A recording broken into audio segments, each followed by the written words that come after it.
Good morning everyone. मैं रश्मि सिंह आप सभी का आधार आईसीएस के यूट्यूब चैनल पर हार्दिक अभिनंदन करती हूँ। अभी मैं आप लोग के लिए संस्कृत का नेक्स्ट सेट लेकर आई हूँ, जो कि आपके जो एग्ज़ाम है झारखंड एसएससी सीजीएल, उसमें जिन लोगों का Sanskrit language and literature paper है उन लोगों के लिए इम्पॉर्टेंट क्वेश्चन है। इसमें ऑल टोटल 40 क्वेश्चन है, जो कि आपके सिलेबस का ग्रामेटिकल पोर्शन, लिटरेचर पोर्शन, वैदिक साहित्य, संस्कृत साहित्य का इतिहास, ये सारा कवर करते हैं। तो पहला क्वेश्चन है आपका, रामः गच्छति का कर्म वाच्य होगा। ए राम गम्यते, बी रामेण गच्छति, सी रामः गमयति, डी रामेण गम्यते। आपका क्वेश्चन पूछा गया है रामः गच्छति का कर्म वाच्य होगा। कर्म वाच्य क्या होगा इसका? चार ऑप्शन दिए हुए आपके, रामः गम्यते, रामेण गच्छति, सी रामः गमयति, डी रामेण गम्यते। इसमें अगर आप करेक्ट आंसर बताते हैं तो आपको 3 नंबर मिलेंगे। अगर आपका गलत होता है तो 1 नंबर आपका नेगेटिव हो जाएगा। तो सोच समझकर आपको आंसर करना है कि रामः गच्छति का कर्म वाच्य क्या होगा। तो इसका सही आंसर क्या हो जाएगा? रामेण गम्यते। आपको क्या पूछा गया? कर्म वाच्य में बदलना है। तो जिस वाक्य में कर्म प्रधान होती है और क्रिया कर्म के पुरुष तथा वचन के सापेक्ष रखी जाती है उसे कर्मवाच्य कहते हैं। कर्मवाच्य हम लोग किसको कहते हैं? जिस वाक्य में कर्म की प्रधानता होती है, मतलब जो वाक्य है उसमें कर्म प्रधान होता है। तो इसमें काम क्या है? राम का जाना। तो राम का जाना कर्म है। और आपको क्या बदलने के लिए कहा गया है? कर्मवाच्य में कन्वर्ट करने को कहा गया है। कर्म के पुरुष तथा वचन के सापेक्ष में रखी जाती, जो कर्म हो रहा उसके अकॉर्डिंग आपका वचन होगा, ठीक है। तो उसे क्या कहते हैं? कर्मवाच्य।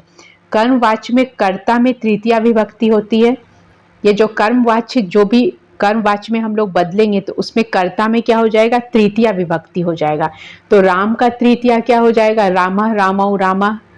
तृतीया में आएंगे तो क्या हो जाएगा? रामेण हो जाएगा। तो रामेण गम्यते, ठीक है। तो इसमें भी आपको धातु रूप और सदरूप का ध्यान देना है। आपको अगर राम का शब्द रूप याद है तो आपको रूल पता होगा कि इसमें क्या राम का तृतीया लगाना है, मतलब जो कर्ता कारक है उसमें तृतीया एक वचन लग जाएगा। तो तृतीया विभक्ति लेगा तथा कर्म में प्रथमा विभक्ति होगी, और आप जो भी कर्म करेंगे उसमें क्या हो जाएगा? प्रथमा विभक्ति का प्रयोग होगा, ठीक है।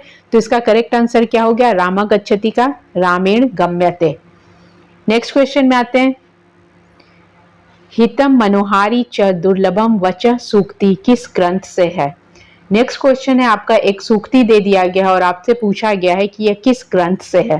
Option A Raghuvamsham, B Meghadutam, C Kiratarjuniyam या डी नीति शतकम। हितम मनोहारी च दुर्लभम वच, इसका मतलब क्या हुआ? हितकारी तथा मनोहर वाणी दुर्लभ होती है। मतलब जो हितकारी और मनोहर है, वाणी क्या होती है? दुर्लभ होती है। तो आपसे ये पूछा गया है कि ये जो सूक्ति है किस ग्रंथ से लिया गया है। तो इसका करेक्ट आंसर क्या हो जाएगा? किराता अर्जुनियम से लिया गया है। ये कौन बोलता है? किराता अर्जुनियम महाकाव्य के प्रथम सर्ग में, प्रथम सर्ग जो है किराता अर्जुनियम का, महाराज युधिष्ठिर द्वारा नियुक्त किया गया वनेचर, जो महाराज युधिष्ठिर ने वनेचर नियुक्त किया था, उनके द्वारा यह लाइन कहा गया है, हितम मनोहारी च दुर्लभम वच। उनके द्वारा ये सूक्ति बोला गया है। दुर्योधन के राज वृत्तांतों का ज्ञाता बनकर आता है। वो क्या आता है? दुर्योधन के राज वृत्तांतों का ज्ञाता बनकर आता है। मतलब कि एक जो दूत भेजा जाता है ना, उस तरीके से इसको दूत बनाकर भेजा गया है और दूत के द्वारा यह पंक्ति कहा गया है। और महाराज युधिष्ठिर से कहता है, यह महाराज युधिष्ठिर से आकर कहता है, ये किसका दूत है? दुर्योधन के द्वारा भेजा गया। वो युधिष्ठिर से आकर कहता है कि आप मेरे प्रिय तथा अप्रिय, जो आपको सुनने में अच्छा लग रहा वो और जो सुनने में अच्छा नहीं लग रहा वो, दोनों वचनों को सहन करें, क्योंकि हितकारी तथा मनोहर वाणी दुर्लभ होती है। तो दूत ने ऐसा बोला है कि जो भी मैं बोल रहा हूँ, हितम मनोहारी च दुर्लभम वच, हितकारी तथा मनोहर वाणी दुर्लभ होती है। जो आपको सुनने में अच्छा लग रहा है वो भी सुनना है आपको, और जो सुनने में नहीं अच्छा लग रहा वो भी आपको सहन करना है, क्योंकि हितकारी तथा मनोहर वाणी दुर्लभ होती है। तो ये लाइन आपसे पूछा गया है कि किस ग्रंथ से लिया गया है। तो ये कहाँ से लिया गया है? किराता अर्जुनियम से। तो आपका जो साहित्य का जो भी आपको पढ़ना है, जितने भी बुक्स का नाम है, जैसे अभिज्ञान शाकुंतलम है, मेघदूत है, शिशुपाल वध है या शिवराज उदय है, तो उसमें जो जो इम्पोर्टेंट सूक्ति है, किसने क्या कहा, कब कहा, वो आपको याद होना है, या किसके द्वारा कहा जा रहा है, किस सापेक्ष में कहा जा रहा है, तो वो सारे चीज को आपको याद रखना है, क्योंकि ऐसे क्वेश्चन आते हैं। ठीक है, नेक्स्ट क्वेश्चन में आएंगे। नेक्स्ट क्वेश्चन है आपका ग्रामर से, अव्यय शब्द है। अव्यय शब्द हम लोग किसको बोलते हैं? जो शब्द सभी लिंग, वचन या विभक्ति में एक समान प्रयुक्त होते हैं, मतलब कोई भी वचन हो, कोई भी लिंग हो, कोई भी विभक्ति है, उसमें सब में एक ही तरह का वो यूज होते हैं, तो उसको हम लोग क्या बोलते हैं? अव्यय बोलते हैं। इसमें ऑप्शन है ए सर्वदा, बी नदी, सी अहम या डी सह। तो इसमें अव्यय क्या हो जाएगा? अव्यय शब्द इसमें कौन सा हो जाएगा? अव्यय हो जाएगा सर्वदा। ठीक है, नेक्स्ट क्वेश्चन में आते हैं। नेक्स्ट क्वेश्चन है आपका, अर्थ गौरव के लिए प्रसिद्ध है। अर्थ गौरव किसके लिए प्रसिद्ध है? ए भारवी, बी कालिदास, सी बाणभट्ट, डी दंडी। तो अगर आपने संस्कृत पढ़ा है तो आप सुने होंगे भारवे अर्थ गौरवम, लाइन फेमस है भारवे अर्थ गौरवम के लिए। तो इसमें आपको ज्यादा सोचना नहीं, अगर आपको पता है तो सही आंसर आप क्या लगा देंगे? भारवी, ए भारवी। अर्थ गौरव किस भारवी के लिए प्रसिद्ध है? भारवी 6ठी शताब्दी के, मतलब जब 6th सेंचुरी है उसके महान कवि है, वे अपने अर्थ गौरव के लिए जाने जाते हैं। जैसे कि कालिदास के बारे में कहा जाता है कि वो उपमा के बारे में जाने जाते हैं, उसी तरह जो भारवी हैं वो किसके लिए जाने जाते हैं? अर्थ गौरव के लिए। अर्थात जैसे आप ये श्लोक पढ़े होंगे, उपमा कालिदास से भारवे अर्थ गौरवम।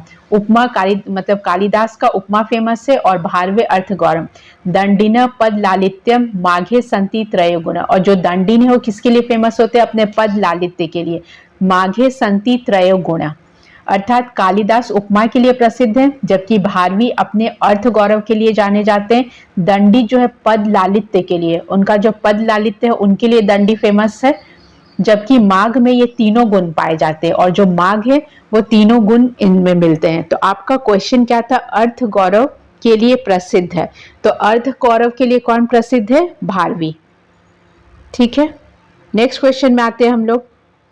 तो इस टाइप के क्वेश्चन आएंगे। अब जैसे कालिदास के बारे में तो सबको पता है कि उनका अलंकार, या अलंकार में भी उपमा अलंकार फेमस है।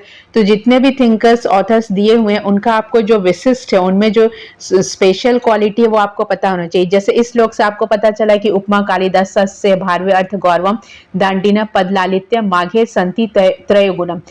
तो ये तीनों का बता रहे, और माघ में क्या है? ये तीनों गुण जाने जाते हैं। तो अगर आपको ये श्लोक याद है तो आप श्लोक सुनकर ही उसका ठीक करेक्ट आंसर लगा सकते हैं। ठीक है, नेक्स्ट क्वेश्चन है आपका, उपमेय और उपमान में अभेद प्रदर्शित किया जाता है।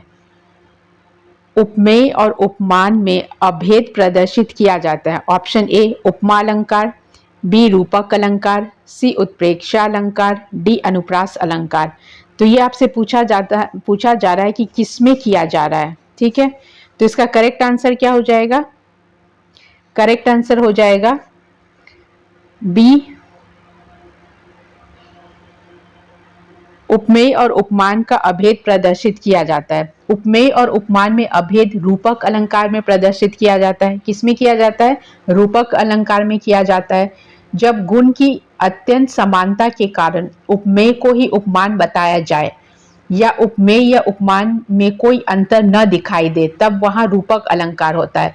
रूपक अलंकार कहाँ पे होता है? जब आप जिससे कंपेयर कर रहे हैं उसमें आपको अंतर नहीं दिखाई दे रहा, सेम ही लग रहा, तो वैसे जगह हम लोग क्या बोलते हैं? रूपक अलंकार। क्वेश्चन है आपका, उपमेय और उपमान में अभेद प्रदर्शित किया जाता है, तो इसका करेक्ट आंसर क्या होगा? रूपक अलंकार। ठीक है, जो लोग ये वीडियो देख रहे हैं या कंटिन्यू देख रहे हैं उनके लिए एक इन्फॉर्मेशन है कि झारखंड का जो करंट अफेयर सेशन चल रहा था वो ऑलमोस्ट कंप्लीट हो चुका है। कुछ सेशन बचा हुआ है, जैसे जो बजट है झारखंड का, वो इकोनॉमिक सर्वे, फॉरेस्ट रिपोर्ट या मिसलिनियस पोर्शन कुछ बचा हुआ, तो वो हम लोग कमिंग वीडियोस में कंप्लीट कर देंगे। और इसके साथ साथ बीपीएससी जो सितंबर में उसके लिए करंट अफेयर स्टार्ट होने वाला है, तो वो आप वो वीडियोस कंटिन्यू देख सकते हैं।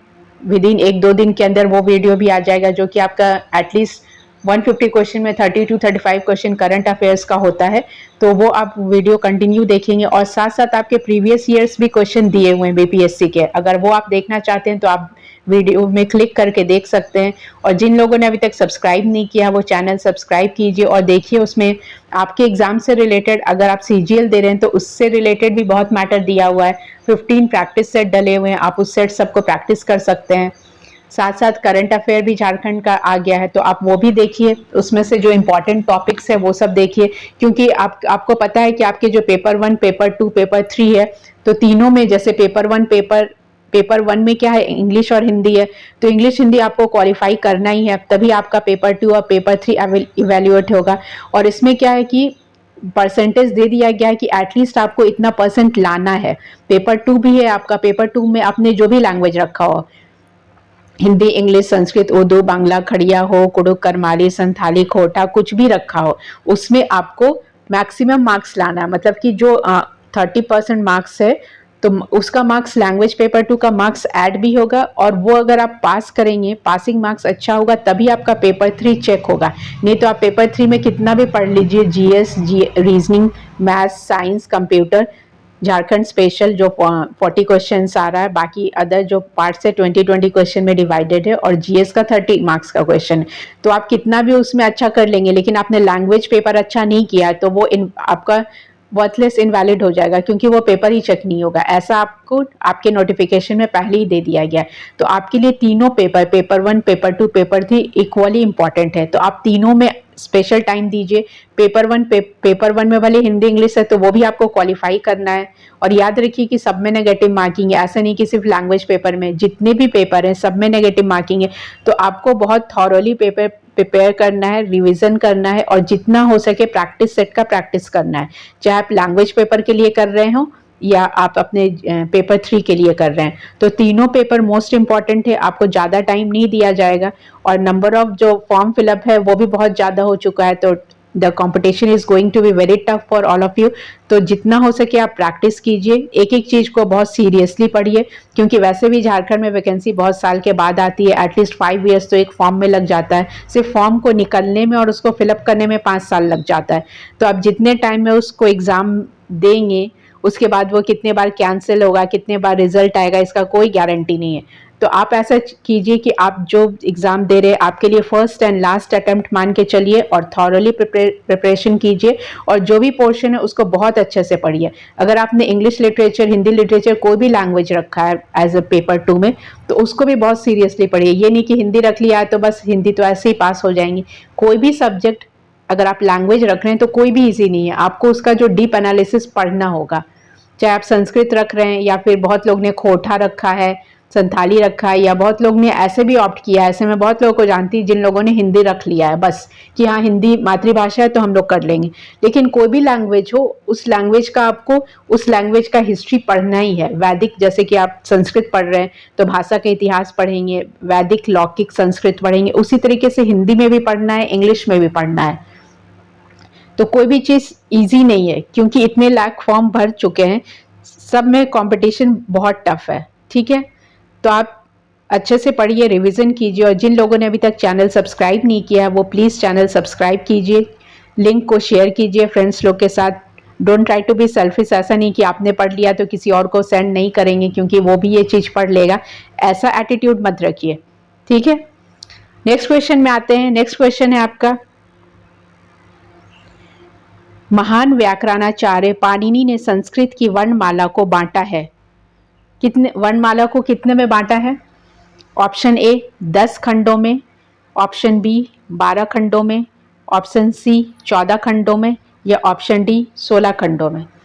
तो ये इससे पहले भी मैंने इसके बारे में डिस्कशन किया था। इस माहेश्वर सूत्र के बारे में मैंने पहले भी बताया कि माहेश्वर सूत्र है, तो जो व्याकरणाचार्य हैं पाणिनि, उनके अकॉर्डिंग कितने पार्ट में बांटा गया है। महान व्याकरणाचार्य पाणिनि ने संस्कृत की वर्णमाला को 14 खंडों में बांटा है। कितने में बांटा है? 14 खंडों में। तो इसका करेक्ट आंसर क्या हो जाएगा? 14 ऑप्शन हो जाएगा सी, 14 खंडों में। 14 खंडों में क्या क्या आता है? 14 खंडों में आपका माहेश्वर सूत्र है। माहेश्वर सूत्र में 14 में क्या आता है? अ, इ, उ, ण, ऋलिक, एओंग एओच है वरट लण यंग मनन झ भ य घ ढ धस जब अगर डदस ख फ छ ट तव कपय शश्वर हल। ये मैं इजीली इसलिए बता पा रही हूँ कि मुझे ये याद है। इसी तरीके से आपको भी याद होना चाहिए कि ए उंग में क्या होगा, रिलिक में क्या होगा, या ए उंग में क्या होगा, या एओच में क्या होगा, ये चीज आपको पता होना चाहिए। ठीक है, तो इसमें 14 सूत्र 14 खंडों में बांटा है, उसमें विशेष क्रम देकर 42 मतलब 42 प्रत्याहार सूत्र बनाए गए। जो अभी आपको मैंने बोला वो उसी के अंडर आता है। ठीक है, पाणिनि की सबसे बड़ी विशेषता यह है कि उनके सूत्रों की शैली अत्यंत संक्षिप्त है। जैसे कि मैंने बोला अ ई ऊणा, ठीक है, तो ये बहुत छोटा किया गया है। इसके अंदर आप पढ़ेंगे तो डिटेल में पढ़ेंगे, जैसे कि आप एओंग पढ़ रहे, एओच पढ़ रहे हैं, वरट पढ़ रहे हैं, तो ये सब आपको संक्षिप्त रूप में दिया जा रहा है। पाणिनि की सबसे बड़ी विशेषता क्या है कि उनके सूत्रों को अत्यंत संक्षिप्त शैली में बनाया गया है, जिसमें वे थोड़े समय में अधिक सामग्री भर सके। मतलब थोड़े में बहुत ज्यादा, जैसे गागर में सागर बोलते हैं, उस तरीके का आप इनका शैली पढ़ सकते हैं। उन्होंने संस्कृत वर्णमाला को 14 माहेश्वर सूत्रों में विभाजित किया है। 14 माहेश्वर सूत्र मैं आपको बता चुकी हूँ क्या है वो। अ ई ऊण रिलिक एओंग एओच है वरट लण यंग मंगण झ ब य ध ढ ध स ज ब ग ड दस ख फ छ ठ त च ट त य क प य श श र और हल। तो ये आपको ये इंपॉर्टेंट है। इसी के अकॉर्डिंग संधि का भी रूप चलता है। जो संधि के सूत्र होते हैं इसी के अकॉर्डिंग चलते हैं, क्योंकि आपको ये जो 14 माहेश्वर सूत्र हैं ये याद होने चाहिए। अगर ये याद नहीं होगा तो आपको उच्चारण स्थान में भी प्रॉब्लम हो सकता है, साथ साथ जो आप संधि पढ़ेंगे संधि में भी ये उतना ही इंपॉर्टेंट है। ठीक है, नेक्स्ट क्वेश्चन में आते हैं। नेक्स्ट क्वेश्चन है आपका वाक्यम रसात्मक काव्यम कथन। आपका क्वेश्चन है वाक्यम रसात्मक काव्यम कथन है। तो आपसे क्वेश्चन पूछा जा रहा है यह किसका है। ए आचार्य मम्मट का, बी आनंद वर्धनाचार्य का, सी आचार्य विश्वनाथ का, डी कवि कालिदास का। तो इसका आंसर क्या हो जाएगा। इसका आंसर हो जाएगा आचार्य विश्वनाथ का। वाक्यम रसात्मक काव्यम, इसका मतलब क्या होता है। ये जो कथन है किसने दिया, विश्वनाथ का है। इन्होंने अपने ग्रंथ साहित्य दर्पण में, इनका जो ग्रंथ है साहित्य दर्पण में काव्य की परिभाषा देते हुए कहा है कि रसात्मक वाक्य ही काव्य है। इन्होंने अपने जो इनका जो अपना साहित्य दर्पण है उसमें उन्होंने क्या बोला है, रसात्मक वाक्य ही काव्य है। काव्य किसको माना है इन्होंने, जिसमें रस भरा हुआ है। रस कितने होते हैं, रस छंद अलंकार आपको पढ़ना है। तो इनके अकॉर्डिंग क्या है कि काव्य में रस का होना अनिवार्य है। तो ये बात किसने कहा है, आचार्य विश्वनाथ ने। नेक्स्ट क्वेश्चन में आते हैं। नेक्स्ट क्वेश्चन है आपका पंडित जगन्नाथ ने काव्य की परिभाषा दी है। अब अकॉर्डिंग टू पंडित जगन्नाथ काव्य की परिभाषा क्या है। ये जो चैप्टर सब है ये आपका कहाँ से आपके सिलेबस में दिया हुआ है, जैसे कि भाषा विज्ञान। तो भाषा विज्ञान, संस्कृत साहित्य का इतिहास और वैदिक साहित्य, और एक है वेदांग। ये चार चैप्टर जो है आपको पढ़ना है। उसमें से इस टाइप के क्वेश्चन आएंगे कि आपसे बीच बीच से पूछा जा सकता है। तो उसी में से ये क्वेश्चन है पंडित जगन्नाथ ने काव्य की परिभाषा दी है। आपका ऑप्शन क्या है, पहला ऑप्शन है वाक्य रसात्मक काव्यम, वाक्यम रसात्मक काव्यम। ऑप्शन बी रमणीय अर्थ प्रतिपादक काव्य शब्द काव्यम, सी शब्दार्थो सहितो काव्यम, डी ननु शब्दार्थो काव्यम। पहला ऑप्शन क्या था, वाक्यम रसात्मक काव्यम। सेकंड रमणीय अर्थ प्रतिपादक शब्द काव्यम, सी शब्दार्थो सहितो काव्यम, या डी ननु शब्दार्थो काव्यम। तो इसमें आपको करेक्ट ऑप्शन बताना है। करेक्ट आंसर इसमें क्या हो जाएगा, करेक्ट आंसर आपका हो जाएगा बी। ठीक है, रमणीय अर्थ प्रतिपादक शब्द काव्यम, ये किसके अनुसार कहा गया, पंडित जगन्नाथ के अनुसार कहा गया है। पंडित जगन्नाथ ने काव्य की परिभाषा देते हुए कहा है कि रमणीय अर्थ प्रतिपादक शब्द काव्यम, अर्थात रमणीय अर्थ का प्रतिपादन करने वाला शब्द समूह ही काव्य है। इनके अनुसार क्या है, रमणीय अर्थ का प्रतिपादन करने वाला शब्द समूह ही काव्य है, जबकि अन्य विकल्पों में आपके अन्य विकल्प जो दिए हैं वो काव्यम, रसात्मक काव्यम, ये ऊपर के क्वेश्चन में था, ये किनके द्वारा कहा गया था, आचार्य विश्वनाथ के द्वारा कहा गया था। ठीक है, और दूसरा जो लाइन है शब्दार्थों वाला, शब्दार्थों सहित तो काव्यम, ये आचार्य भामा ने कहा है। तो आपको ये भी याद रखना है कि किसने क्या कहा है, किस जो आचार्य भामा है या विश्वनाथ है या पंडित जगन्नाथ है, इन लोगों ने क्या क्या शब्द वाक्य के बारे में कहा है। तो शब्दार्थों सहित तो काव्यम किसने कहा है, आचार्य भामा ने कहा है। और उसके बाद जो ननु है, लास्ट ऑप्शन है, ननु शब्दार्थो काव्यम, ननु शब्दार्थो काव्यम आचार्य रुद्रट ने परिभाषित किया है। तो आपके जितने भी आचार्य हैं, चाहे पाणिनि, पतंजलि, पंडित जगन्नाथ, विश्वनाथ, रुद्रट, उद्भट, जितने भी हैं आपको सबके याद रखना है। तो इसमें आपका क्वेश्चन क्या था, पंडित जगन्नाथ ने काव्य की परिभाषा दी है। तो पंडित जगन्नाथ ने काव्य की परिभाषा क्या दी है, रमणीय अर्थ प्रतिपादक शब्द काव्यम। इसका अर्थ क्या होता है, रमणीय अर्थ का प्रतिपादन करने वाला शब्द समूह ही काव्य कहलाता है। ठीक है, नेक्स्ट क्वेश्चन में आएंगे। नेक्स्ट क्वेश्चन है आपका दूत वाक्यम कृति। दूत वाक्यम कृति है, क्या है यह, भाष के द्वारा है, बी भवभूति है, सी भारवी है, या डी कालिदास है। इसमें आपको करेक्ट आंसर बताना है कि दूत वाक्यम किसकी कृति है। Option A Bhasa, B Bhavabhuti, C Bharavi, या डी कालिदास। तो इसका करेक्ट आंसर क्या हो जाएगा,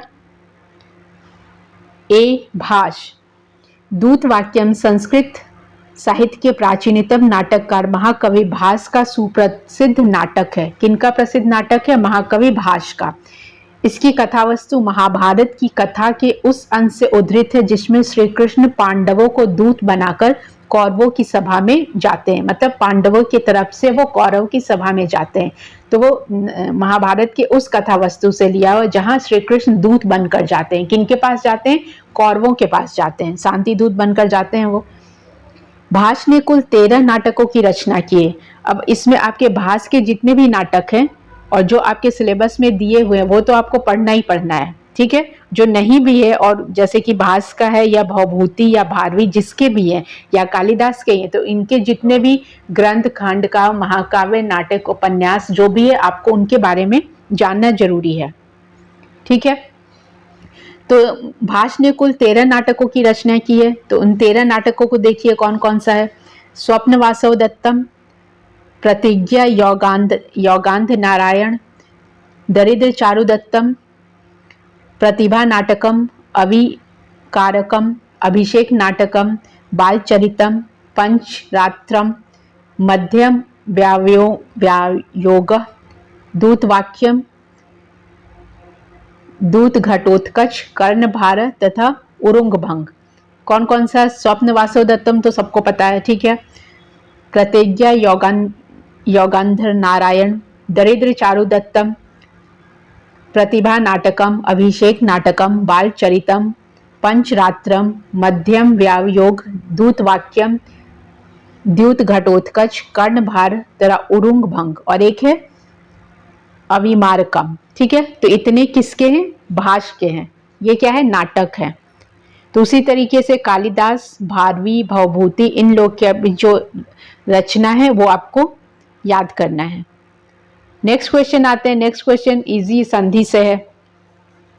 तो ग्रामर के बिना तो साहित्य अधूरा है। जब तक आपका ग्रामर स्ट्रांग नहीं रहेगा आप लिटरेचर पोर्शन कवर नहीं कर सकते हैं। तो ग्रामर का नॉलेज आपको मतलब कंपलसरी है, मैंडेटरी है, आपको आना ही चाहिए। और जो भी सिलेबस में मेंशन है उसमें तो आपको जितने भी कारक हैं, समास है, संधि, उपसर्ग, प्रत्यय, सबका सूत्र आपको याद होना चाहिए। तो आपका क्वेश्चन क्या है, उमेश शब्द में किस सूत्र के अनुसार संधि की गई है। देखिए आपसे पूछा गया है कि उमेश की संधि क्या है, ये नहीं पूछा। संधि तो कोई भी बता देगा। इसमें आपसे पूछा गया है कि किस सूत्र के अनुसार संधि हुई है। तो इसमें आप सूत्र बताने के लिए आपको ये देखना पड़ेगा कि संधि हुई है तो किन वर्णों की संधि हुई है। संधि जो है स्वर संधि है, व्यंजन संधि है या विसर्ग संधि है, तभी तो आप सूत्र बता पाएंगे।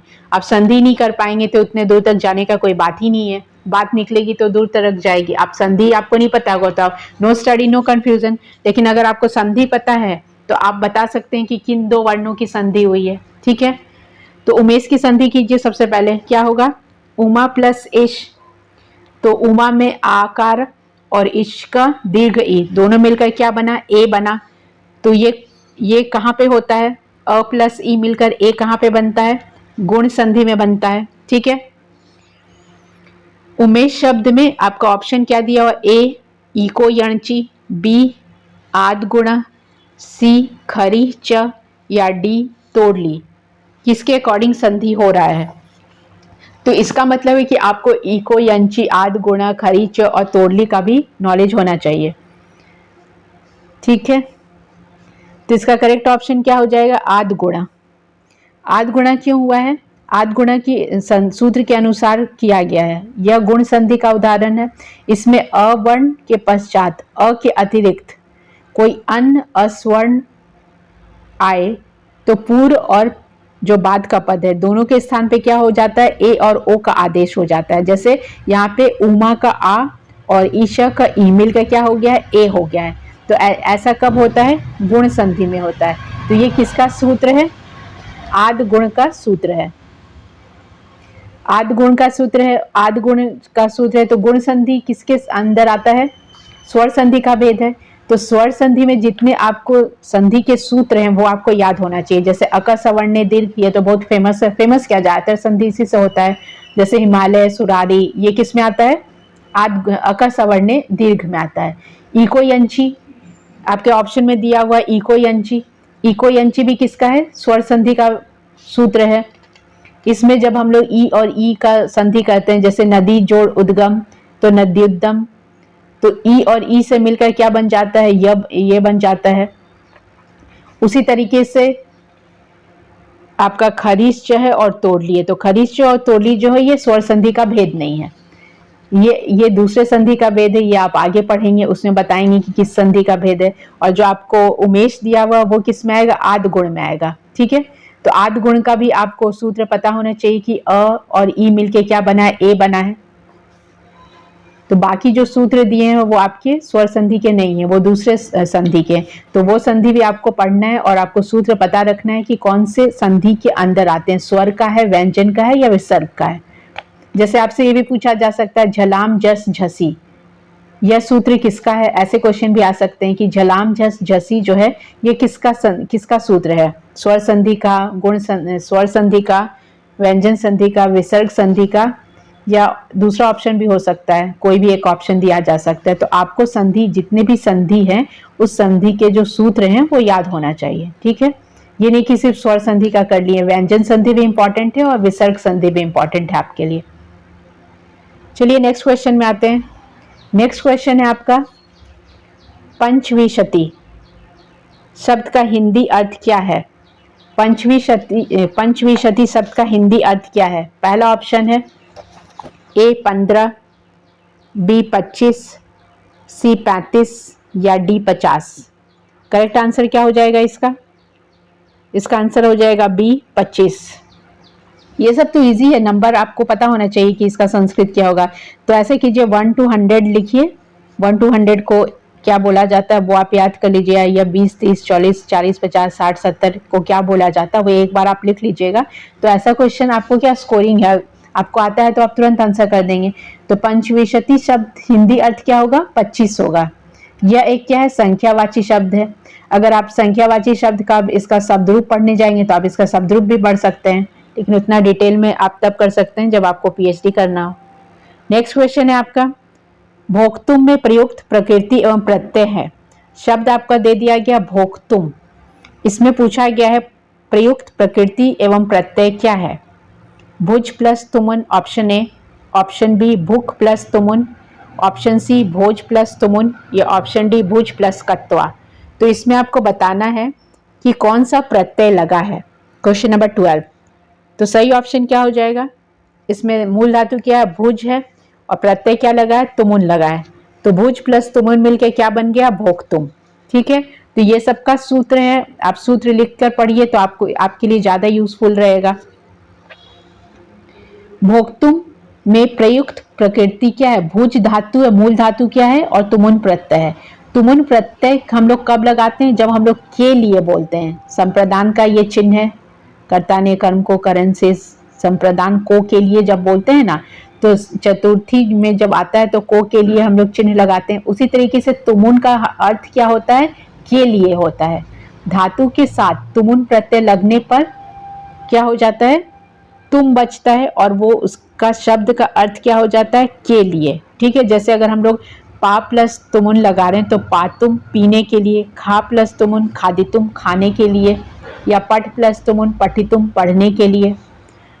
नेक्स्ट क्वेश्चन में आइए। नेक्स्ट क्वेश्चन आपका संधि से है। हितोपदेश में संधि है, इसमें आपको हितोपदेश शब्द का संधि करना है। संधि आप करेंगे ये टाइप्स बताने के लिए। इसका ऑप्शन आपका है ए दीर्घ संधि, बी गुण संधि, सी वृद्धि संधि, या डी यण संधि। तो हितोपदेश शब्द का संधि कीजिए और बताइए इसमें कौन सा संधि हो रहा है। तो इसका संधि कैसे करेंगे, हित प्लस उपदेश, तो हित का लास्ट में क्या बच रहा, अ, और उपदेश का उ, दोनों मिलकर अ और उ मिलकर क्या बन रहा है, ओ बन रहा है। तो ऐसा किसमें होता है, अभी एक दो क्वेश्चन पहले भी आपने पढ़ा था, ऐसा किसमें होता है, आदि गुण सूत्र के अनुसार होता है। तो आपके आंसर में क्या है, दीर्घ संधि, गुण संधि, वृद्धि संधि या यण संधि। तो आंसर क्या हो जाएगा, बी का गुण संधि। और ये किस सूत्र से हो रहा है, तो आपको सूत्र क्या बताना है, आदि गुण सूत्र के अनुसार गुण संधि हो रहा है। आदि गुण सूत्र क्या होता है, आदि गुण सूत्र में यही होगा कि अ और उ मिलके क्या बन गया है, ओ बन गया है।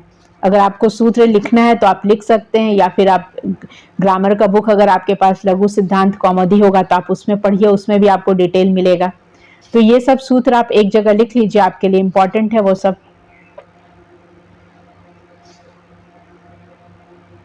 ठीक है, अगर आपको सूत्र लिखना है तो आप लिख सकते हैं, यदि अ या आ के बाद हर्स्व ई या दीर्घ ई आए तो दोनों के स्थान पर ए हो जाता है। ठीक है,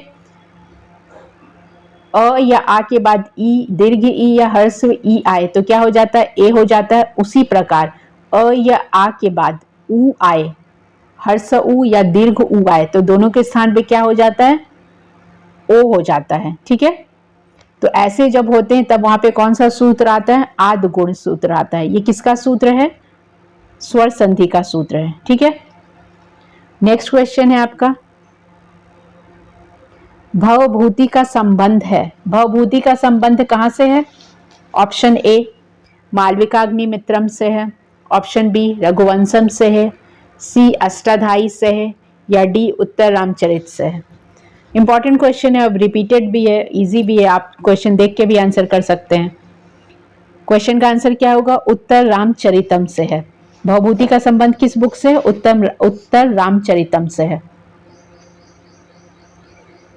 भवभूति का संबंध उत्तर रामचरितम से है। उत्तम रामचरितम महाकवि भवभूति द्वारा संस्कृत में रचित प्रसिद्ध नाटक है। क्या है ये, नाटक है। और इसमें कौन सा रस प्रधान है, यह करुण रस प्रधान है। इसके 7 अंकों में भगवान श्री राम के उत्तर जीवन की कथा है। ये कितने अंक में विभाजित है, 7 अंक में विभाजित है। भगवान श्री राम की उत्तर जीवन की कथा है। और जबकि अन्य विकल्प बाकी जो आपका ऑप्शन दिया हुआ है कौन कौन सा, मालविकाग्निमित्रम, रघुवंशम, अष्टाध्यायी। अष्टाध्यायी के बारे में सबको पता है कि ये किसने रचना की है, पाणिनि ने किया, और इसमें क्या है, संस्कृत का पूरा व्याकरण दिया हुआ है। ठीक है, तो आपसे क्वेश्चन क्या पूछा गया था कि भवभूति का संबंध किससे है, तो क्या हो जाएगा, उत्तर रामचरितम से है। Coming to the next question, ये वेरी इजी, पीताम्बरः का विग्रह। आपको शब्द दे दिया गया, आपसे ये भी नहीं पूछा है कि कौन सा समास है, आपसे सिर्फ ये पूछा है कि इसका विग्रह कीजिए। तो इसका विग्रह कर दीजिए, क्या होगा, ए पीतम च तत् अंबरम, बी पीतम अंबरम यशस्य, सी पीतम अंबरम येनश, या डी पीतम अंबरन यश्मिन। ठीक है, तो आप इसका विग्रह कीजिएगा, मतलब पीत है अंबर जिसका,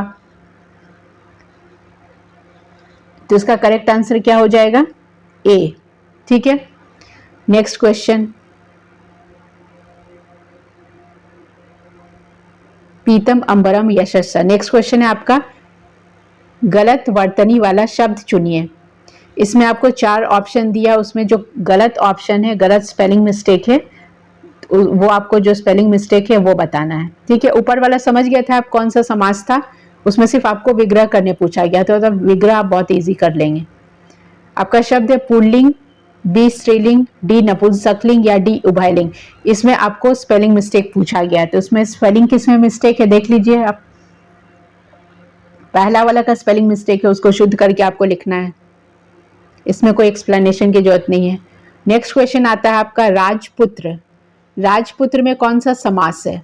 ए तत्पुरुष, बी अव्ययी भाव, सी बहुव्रीहि या डी द्वंद्व। अब आपको चारों समास का डेफिनेशन पता होगा तो आप शब्द देखकर बता देंगे। तत्पुरुष समास में क्या होता है? तत्पुरुष समास में जब कारक के जो भेद, कारक के जो ने चिन्ह का प्रयोग होता है, कर्म से लेके मतलब द्वितीय विभक्ति, तृतीय विभक्ति, चतुर्थी, पंचमी, षष्ठी तक लगता है। अव्ययी भाव में क्या होता है? अव्यय पद होता है इसमें। बहुव्रीहि अपना समान अर्थ छोड़कर जो विशेष अर्थ देते हैं उसको बहुव्रीहि समास बोलते हैं। और द्वंद्व में क्या होता है? जहां दोनों पद प्रधान होते हैं।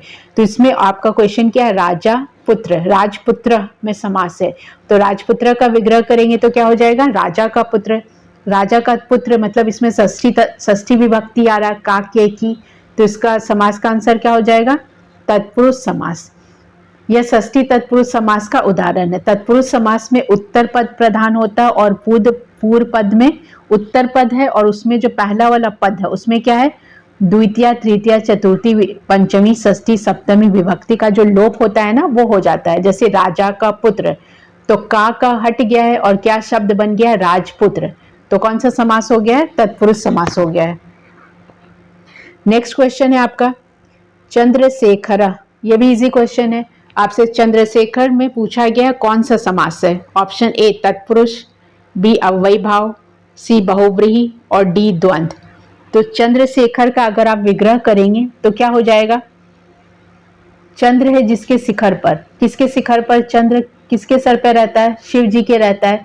तो ये आप जब विग्रह कर रहे हैं तो ये विशेष अर्थ दे रहा है, विशेष अर्थ दे रहा है, तो कौन सा समास होगा यहाँ पे? बहुव्रीहि समास होगा।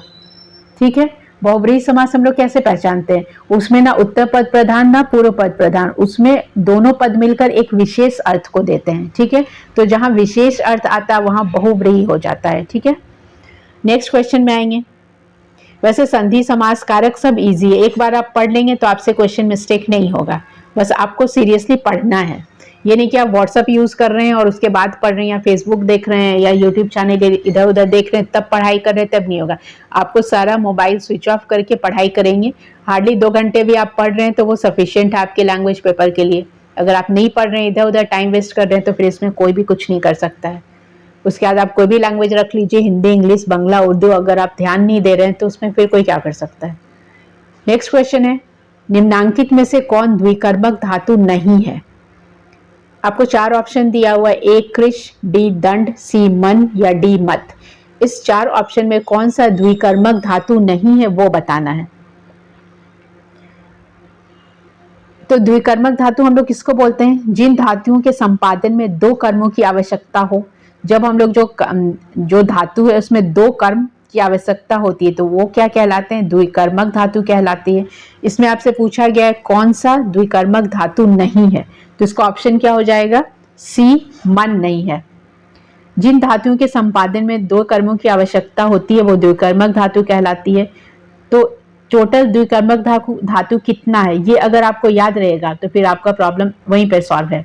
टोटल 16 धातु द्विकर्मक धातु कहलाती है। कितनी? 16। एक बार वो भी देख लीजिए कौन कौन सा है। पहला है दु, सेकंड याच, फिर पच, दी दंड, रुधि, प्रच मतलब पूछना, ची एकत्र होना, ब्रू बोलना, सास शासन करना, जी जीतना, मत मंथन करना, मुश चोरी करना, नी ले जाना, हरी ले आना, कृष खींचना, और जो लास्ट है वह है वह वहन करना। तो ये 16 क्या है? द्विकर्मक है। तो इसमें से आपका सब आ रहा था, सिर्फ मन ऑप्शन में नहीं था, तो मन क्या हो जाएगा? इसका करेक्ट ऑप्शन हो जाएगा। नेक्स्ट क्वेश्चन है आपका छंदानुगत शिक्षण प्रणाली है। छंदानुगत शिक्षण प्रणाली क्या है? ए गद्य की, इसमें थोड़ा सा प्रिंटिंग मिस्टेक है, गद्य होगा गद्य नहीं। ए गद्य की, बी पद्य की, सी व्याकरण की या डी कथा की। तो इसमें जो शिक्षण प्रणाली है उसका करेक्ट आंसर क्या है? करेक्ट आंसर है बी पद्य की। पद की शिक्षण प्रणाली छंदानुगत है। जब भी आप पद लिखेंगे तो एक एक छंद में लिखेंगे उसको, क्योंकि पद की रचना छंद में की जाती है, जबकि अन्य विकल्पों में बाकी जो है उसमें छंद नहीं लगेगा।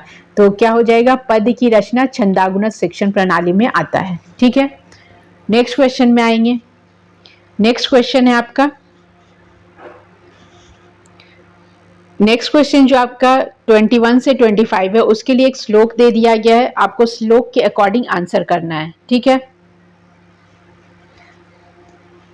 श्लोक है, श्लोक पढ़ना है आपको। पुरस्कृता वंजमणि पार्थिवेन प्रतिगता पार्थिव धर्म पत्नया तदंतरे स वीरराज धेनुर्दिन उपा माध्यम गते संध्या।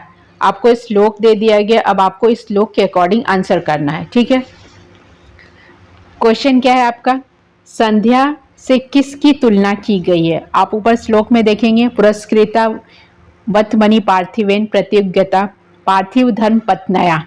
तो संध्या से किसकी तुलना की गई है? यहाँ देखिए धर्म पत्नी का नाम आ रहा है। ठीक है, क्वेश्चन है आपका, संध्या से किसकी तुलना की गई है? ऑप्शन, राजा की, बी राजा की पत्नी की, सी मार्ग की, या डी धेनु की। तो इसमें करेक्ट ऑप्शन क्या हो जाएगा? आंसर डी धेनु की। धेनु मतलब जो गाय है उसकी तुलना की गई है। संध्या से धेनु गाय की तुलना की गई है।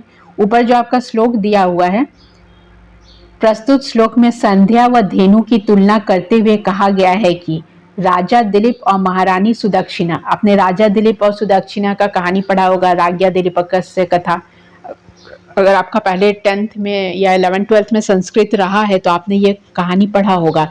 ये किस कुल से, ये जो राम के जो हैं, राम के कुल से, श्री राम के बारे में जो हम लोग पढ़ते हैं तो उसके कुल से हैं, ये रघुकुल से हैं ये।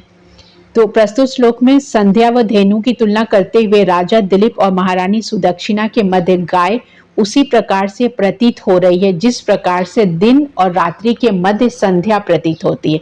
तो दोनों के बीच गाय क्या प्रतीत हो रही है? जैसे दिन और रात के बीच संध्या आती है। ठीक है, तो इसमें क्वेश्चन में आपसे पूछा गया कि संध्या की तुलना किससे की गई है? तो आंसर क्या हो जाएगा? धेनु की। तो आप श्लोक को बार बार पढ़िए, आप श्लोक पढ़ेंगे तो समझ में आ जाएगा। यहाँ दिया हुआ धेनु दिन जो है ना, पुरस्कृता वन्मणि पार्थिवेन, इसको आप पढ़ेंगे तो क्लियर हो जाएगा आपसे। नेक्स्ट आपका श्लोक से ही क्वेश्चन है, प्रस्तुत श्लोक में कौन सा अलंकार है? अब अलंकार क्वेश्चन, श्लोक आप पढ़िए, श्लोक पढ़ते से क्लियर हो जा रहा है कि क्या किया जा रहा है, इसमें कंपेयर किया जा रहा है। तो कंपेयर जब करते हैं तो कौन सा अलंकार होता है? ऑप्शन ए विरोधाभास अलंकार, बी दीपक अलंकार, सी उपमा अलंकार, या डी व्यतिरेक अलंकार।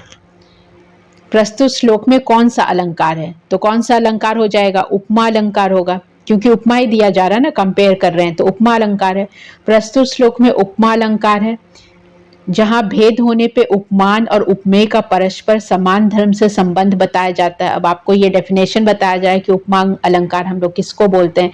तो यहाँ पे आप देखिए कि संध्या, धेनु और राजा रानी और गाय की बात हो रही है, मतलब धेनु गाय, संध्या और राजा और रानी की। तो राजा दिलीप है, उनकी पत्नी सुदक्षिणा है। तो उसमें कंपेयर किया जा रहा है, संध्या का कंपेयर किससे किया गया है कि रात और दिन के बीच जैसे संध्या है उसी तरह राजा और रानी के बीच वो धेनु है। ठीक है, तो प्रस्तुत श्लोक में संध्या उपमान है, संध्या से कंपेयर कर रहे हैं, तथा धेनु उपमेय है। संध्या क्या है? उपमान है, धेनु उपमेय है, और उपमावाचक शब्द इव का प्रयोग हुआ। आप श्लोक में देखिए इव लिखा हुआ है, तदंतरेन लिखा हुआ है, तदंतरे सा। तो ये सब जो शब्द है, इव हुआ, सा हुआ, तदंतरे हुआ, ये सब क्या होता है?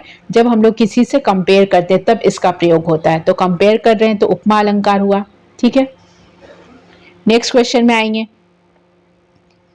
नेक्स्ट क्वेश्चन है आपका, प्रस्तुत पद में पार्थिव शब्द का अर्थ है।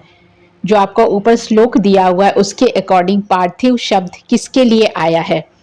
पहला ऑप्शन है आपका डी ए कृष्ण, बी राजा, सी अर्जुन, या डी मित्र।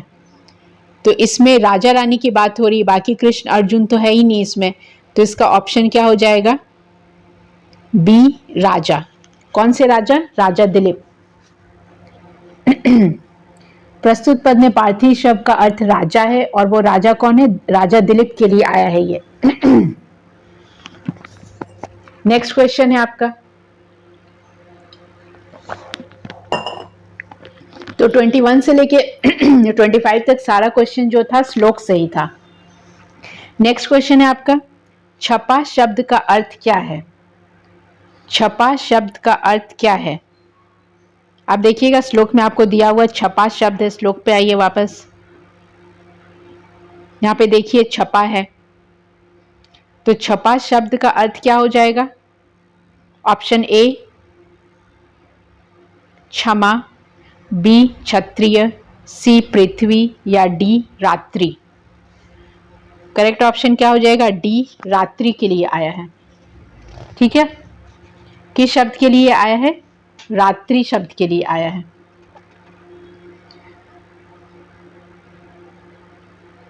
जब आप पर्यायवाची शब्द पढ़ेंगे तो उसमें आपको ये मिल जाएगा छपा शब्द। नेक्स्ट क्वेश्चन है आपका, राजा एवं उनकी पत्नी के मध्य कौन सुशोभित हो रहा है? पहला क्वेश्चन का रिपीटेशन है ये, राजा और उनकी पत्नी के मध्य कौन सुशोभित हो रहा है?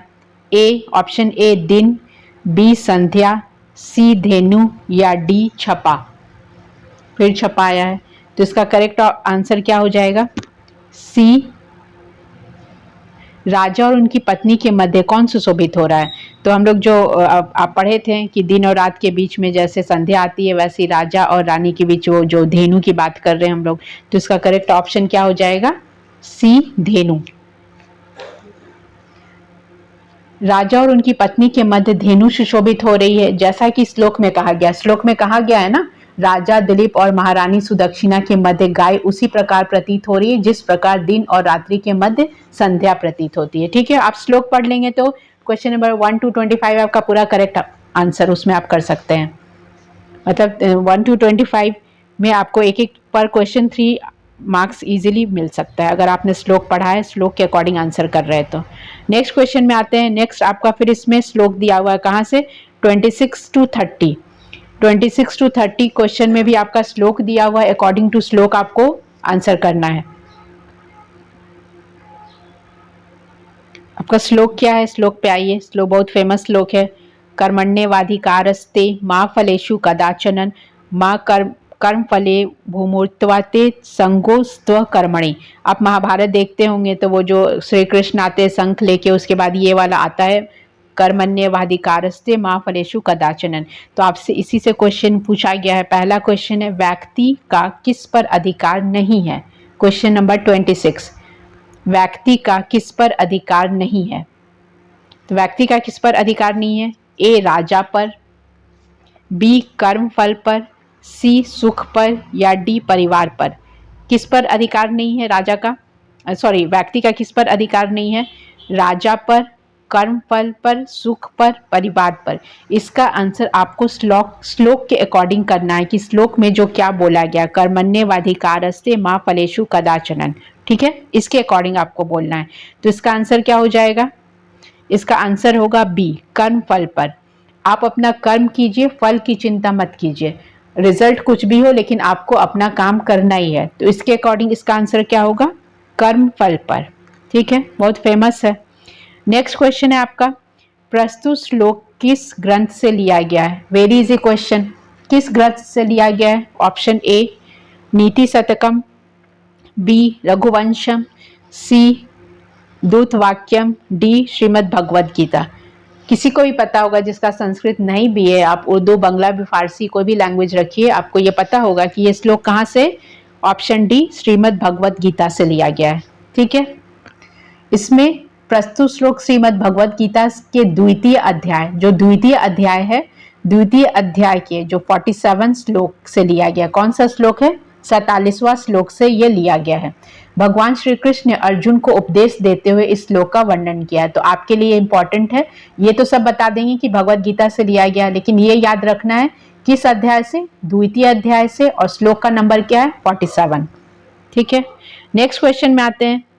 नेक्स्ट क्वेश्चन है, व्यक्ति का किस पर अधिकार है? आपका अधिकार किस पर है? अकॉर्डिंग टू कर्मण्येवाधिकारस्ते, व्यक्ति का किस पर अधिकार है? ए कर्म पर, बी कर्म फल पर, सी धन पर, या डी सुख पर। इसका आंसर क्या हो जाएगा? इसका आंसर होगा ए कर्म पर। आप सिर्फ कर्म कर सकते हैं, कर्म फल पर आपका अधिकार नहीं है। आपको अपना कर्म करना है, फल आपको वो आज नहीं तो कभी ना कभी देर से ही कर्म का फल मिल ही जाएगा। आप फल का वेट नहीं कर सकते। जैसे आजकल लोग होते हैं ना, एक व्हाट्सएप किए नहीं कि उसका रिजल्ट के लिए तुरंत वेट करेंगे कि मैसेज का रिप्लाई क्यों नहीं आए। आप अपना कर्म करके छोड़ दीजिए, जब आंसर आना होगा, रिप्लाई आना होगा, आ जाएगा।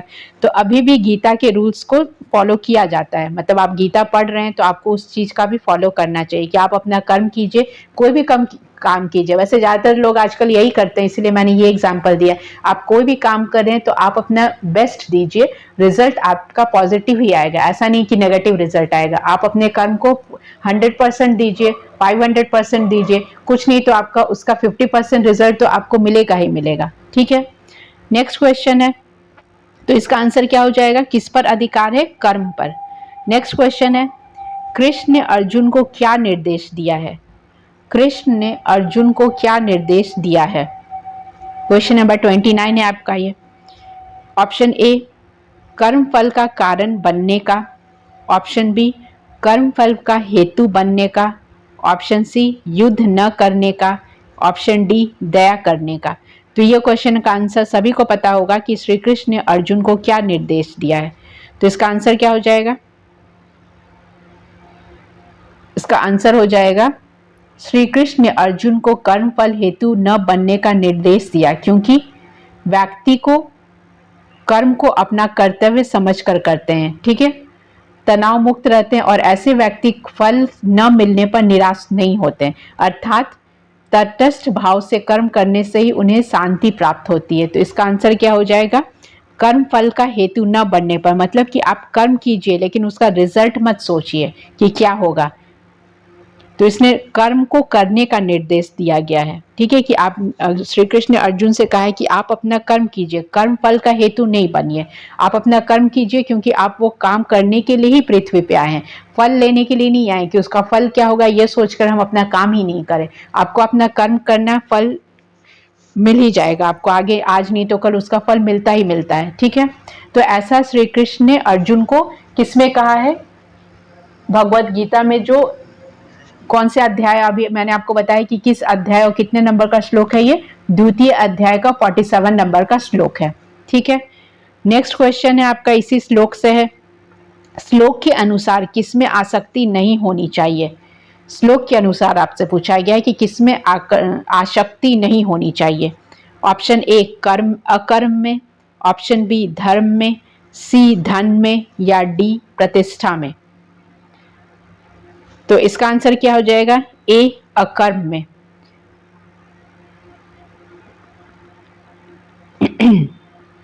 ठीक है, अकर्म में मतलब आपका अकर्म में आसक्ति नहीं होना चाहिए, निष्काम भाव से काम करना चाहिए। मतलब निष्काम भाव मतलब कि आप रिजल्ट सोच के काम करेंगे, वैसे नहीं चलेगा, आपको अपना काम करना है। नेक्स्ट क्वेश्चन आता है, नेक्स्ट क्वेश्चन आपका 31 से 35 फिर एक श्लोक है। अकॉर्डिंग टू श्लोक आपको फिर आंसर करना है। श्लोक है आपका, धर्मात्यजो वायुषुतश्च भीमो भ्राता अर्जुनु त्रिदेशन सुंद्रु न यमो तावत सुतो विनीतो सर्वे शबृभ्याम कुशलोत्पन्ना। आपको इतना बड़ा श्लोक दे दिया गया है, उस श्लोक से आपको 31 to 35 आंसर करना है। फिर से श्लोक सुनिए क्या है। धर्मात्म जो वायुत्सुतश्च भीमो भ्राता अर्जुनो में त्रिदशेनेन्द्र सुनु यमो तावच्च सुतो विनीतो सर्वे सबृता कुशलोपन्ना। तो इसमें आपसे 31 से 35 में इस श्लोक के अकॉर्डिंग आपको आंसर करना है। ठीक है, आपका पहला क्वेश्चन है, यमो कौन है? आप श्लोक में देखिए, यहाँ पे आपको यमो च तावत है। यमो च, यमो कौन है? यम मतलब क्या है? दो जुड़वा भाई, दो के लिए यमो शब्द आया है। यमो कौन है? ए युधिष्ठिर, बी भीम, सी अश्विनी पुत्र नकुल एवं सहदेव, या डी अर्जुन। तो यम कौन है यहाँ पे? सी अश्विनी पुत्र, नकुल एवं सहदेव यम है, जुड़वा वही है। तो इसमें आपका आंसर क्या हो जाएगा? यमो जुड़वा भाई के लिए है, जो अश्विनी पुत्र है, नकुल एवं सहदेव है।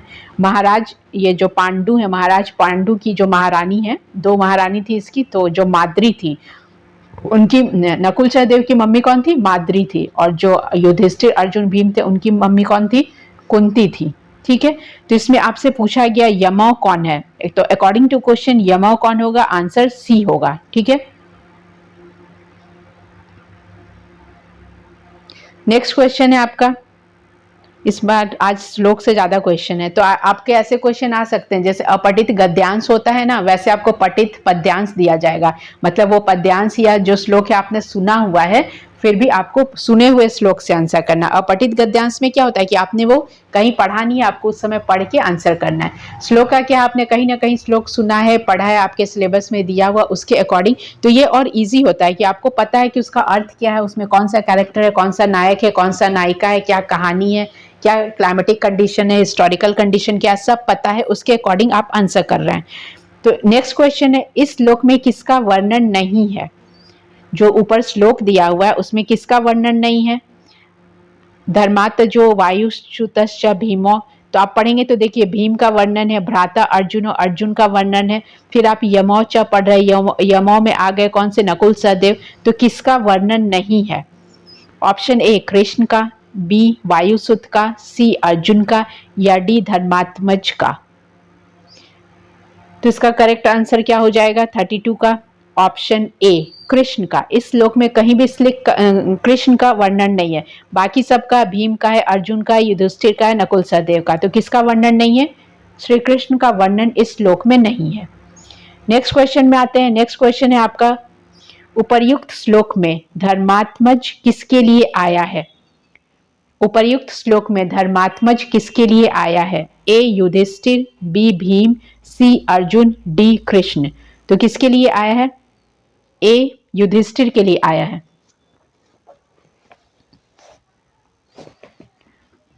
अब इसमें आप बताएंगे कि आप जैसे धर्मात्मा शब्द है या धर्म के लिए किसका शब्द ज्यादा आया है? युधिष्ठिर के लिए, उन्हीं को बोला जाता है। बाकी जो भीम है, अर्जुन है, उनके लिए यह शब्द नहीं आया है। तो उपयुक्त श्लोक में धर्मात्मज युधिष्ठिर के लिए आया है। अगर आपने महाभारत पढ़ा है तो आपको पता है कि धर्मराज बोला जाता है, धर्मराज युधिष्ठिर, उनको धर्मराज क्यों बोला जाता था, या वो कभी झूठ मतलब हमेशा धर्म का साथ देते थे, इस तरीके का उनके बारे में पूरा आपको, आप महाभारत पढ़े या फिर पढ़े ही होंगे तो उसके बारे में आपको वहां से पूरा डिटेल मिल जाएगा। नेक्स्ट क्वेश्चन है, भीम किसके पुत्र हैं? अभी इस समय पूरा महाभारत डिस्कस करना तो पॉसिबल नहीं है, 1,00,000 श्लोक हैं, उतने काव्य हैं, कितने सारे पर्व हैं, तो वो सारा डिस्कस करना तो पॉसिबल नहीं है। तो इसलिए अकॉर्डिंग टू श्लोक मैं आंसर कर रही हूँ। भीम किसके पुत्र हैं? ऑप्शन ए धर्मराज के, बी वायु के, सी अग्नि के, या डी इंद्र के। क्वेश्चन क्या है आपका? भीम किसके पुत्र हैं? ए धर्मराज के, बी वायु के, सी अग्नि के, डी इंद्र के। तो करेक्ट आंसर इसका क्या हो जाएगा? बी वायु के। इसके बारे में अगर आपको एक्सप्लेनेशन पढ़ना है तो आप महाभारत को एक बार देखिए, उसको पढ़िए, तो आपको एक एक चीज का डिटेल मिल जाएगा। या आप किराता अर्जुनियम जो आपके सिलेबस में है उसको पढ़ लेते हैं तो उससे भी आपका क्वेश्चन आंसर हो जाएगा। भीम वायु के पुत्र हैं, उन्हें वायुसुत या पवन पुत्र भी कहा जाता है। ठीक है, नेक्स्ट क्वेश्चन में आइए। त्रिदश किसका विशेषण है? आपको एक श्लोक में एक शब्द मिलेगा त्रिदश। त्रिदश किसका विशेषण है? ए युधिष्ठिर, बी वायुसुत, सी सहदेव, या डी इंद्र। तो इसका करेक्ट आंसर क्या हो जाएगा? डी इंद्र का। त्रिदश इंद्र का विशेषण है। प्रस्तुत श्लोक में त्रिदश शब्द आया है, इसमें संज्ञा या सर्वनाम की विशेषता बताने वाला शब्द विशेषण कहलाए। आपसे पूछा है किसका विशेषण है, तो विशेषण क्या होता है? जिसकी जो विशेषता बताता है, संज्ञा या सर्वनाम की जो विशेषता बता रहा है उसको हम लोग क्या बोलेंगे? विशेषण बोलेंगे। और जिसकी विशेषता बताई जाती है, जिसकी विशेषता बताई जाती है वो क्या हो जाता है? विशेष्य हो जाता है। तो क्वेश्चन में आपसे पूछा गया कि त्रिदश किसका विशेषण है, तो इसका आंसर क्या हो जाएगा? इंद्र का। नेक्स्ट क्वेश्चन में आइए। नेक्स्ट क्वेश्चन है, तल्लय का संधि विग्रह क्या होगा?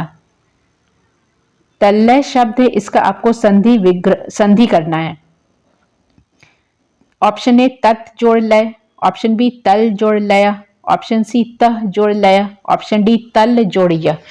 तो संधि बहुत इजी है, विग्रह आप कर लेंगे। इसका आंसर क्या हो जाएगा? तत् प्लस लय। अब आप इसका ये बता सकते हैं इसका भेद क्या है या किसके सूत्र के अकॉर्डिंग हुआ है। तो यह व्यंजन संधि का भेद है, तत् प्लस लय।